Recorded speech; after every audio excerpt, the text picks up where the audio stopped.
Shelby Steele is a senior fellow at Stanford University's Hoover Institution. He's the author of Shame: How America's Past Sins Have Polarized Our Country, and he's finishing a documentary titled What Killed Michael Brown. He has been writing and talking about race in America for decades. He has said that Black America has been twice betrayed, first by slavery, and then, he writes, by white guilt efforts to appease it. One of the manifestations of that may be the latest push to now defund police departments across this country. Dr. Steele joins me now. Dr. Steele, thank you very much. It's great to have you with us this evening. Thank you for joining me. Thanks for having me. So when you listen to those comments today, both by Al Sharpton and also by the former Vice President Joe Biden at George Floyd's service in Houston today, what goes through your mind? Well, that we live in, for lack of a better term, a white guilt world. What is Mr. Biden doing? Does he really deeply care about Black America and the problems that we have there? Or is he using our pain as a kind of advertisement of his own moral vanity? And he hopes that he's looking for the moral vanity that he thinks will translate into votes and get him elected and so forth. Does he know anything at all, really, about the difficulties that Black Americans face now? Many of which have nothing in the world to do with racism. Well, it's that sort of white guilt exploitation of black pain. It's not dissimilar to what segregation did. It also exploited blacks in a much more obvious way. But in either case, we end up as blacks dependent on what people like Joe Biden, the Democratic Party, American liberalism, what those things do.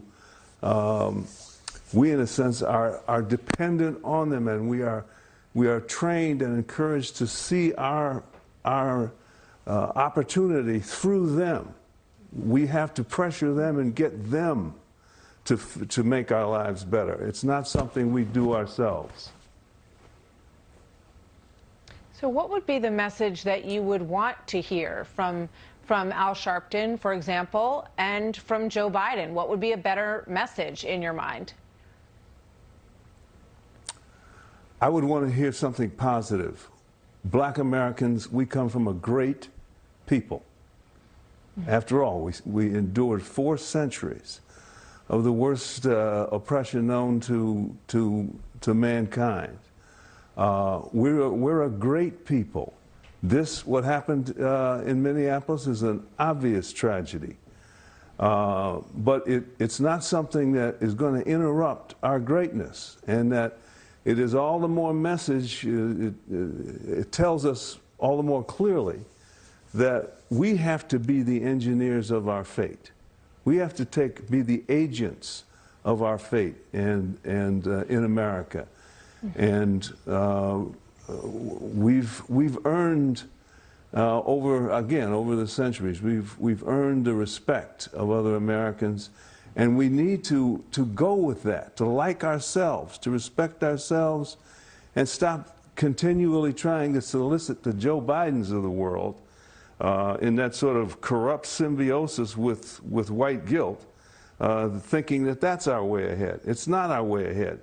We are our own best resource, and we've got to focus more on that.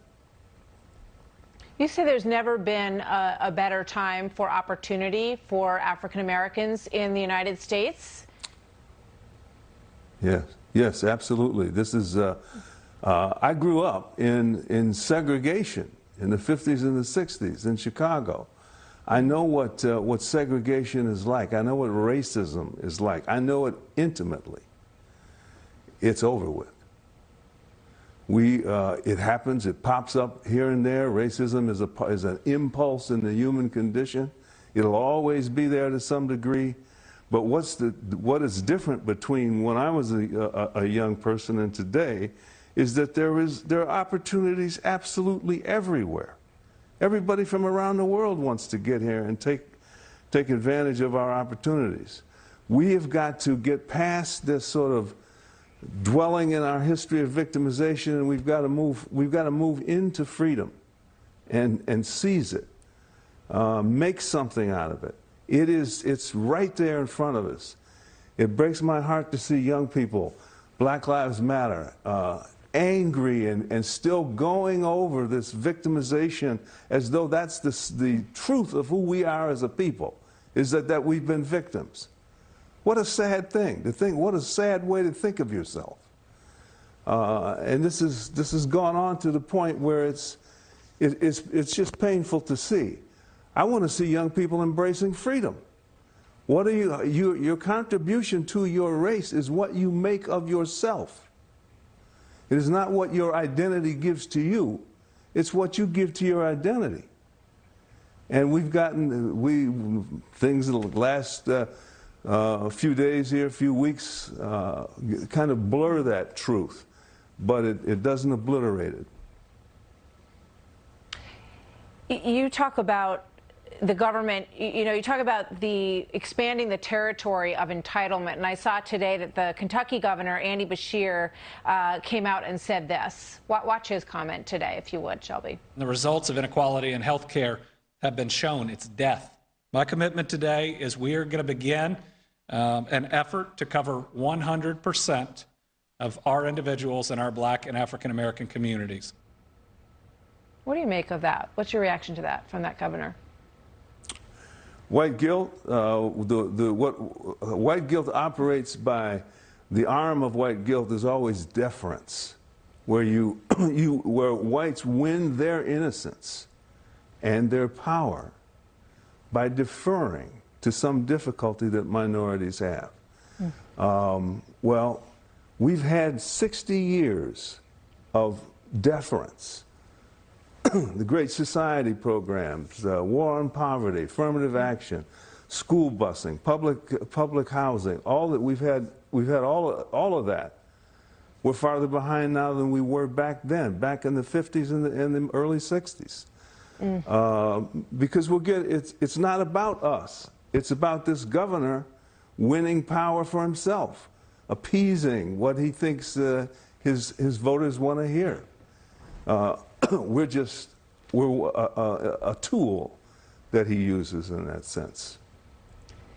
One of the things that I know you would like to see more focus on, based on what I've read of your writing, is the element of fathers missing from so many African American families. There are numbers as high as 70% children growing up without father figures in their home. Is that something that is missing from the dialogue here that you'd like to hear more of? You say the government is not going to read your child a book at night. That's right. That's absolutely right. We're sitting here talking about what's going on in Minneapolis, and as horrible as that is, and I have nothing against that. True horror, and we're right to take note of it. But, excuse me, it's not the central problem that Black America has. Our central problem is a breakdown of the family. 75% of all black children are born out of wedlock. They don't have a father. There are very few men around in the community. When I was growing up, men were everywhere. Everybody had a dad. Yeah. A good one or a bad one, but they had one. Right. They perform a great service to the community. They're irreplaceable. There's no social program, government intervention that's going to take the place of that. We as black people need to put more focus and use our imagination to reinforce the institution of marriage and family. That right there, think of what the kind of improvement that would make. And I'd much rather see us talk about that than, again, about the police. Dr. Shelby Steele, thank you, sir. Great to have you on tonight. Good to talk to you. Thank you very much.